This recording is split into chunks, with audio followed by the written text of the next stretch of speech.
నమస్కారం ఈటీవీ 360కి స్వాగతం. ముందుగా ప్రధాన అంశాలు.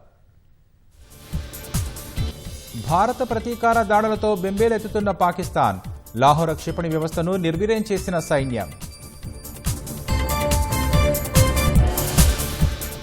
ఆపరేషన్ సింధూర్ ఇంకా ముగియలేదన్న రాజ్నాథ్, ముష్కరుల అణచివేతకు పూర్తి మద్దతిస్తామన్న ప్రతిపక్షాలు.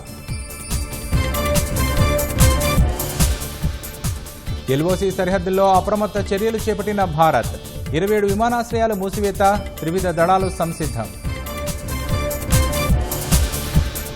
పాక్ పౌరులపై దాడులు చేయలేదని కేంద్రం స్పష్టీకరణ, సామాన్యులపై గురిపెట్టింది దాయాదేనని ఆరోపణ.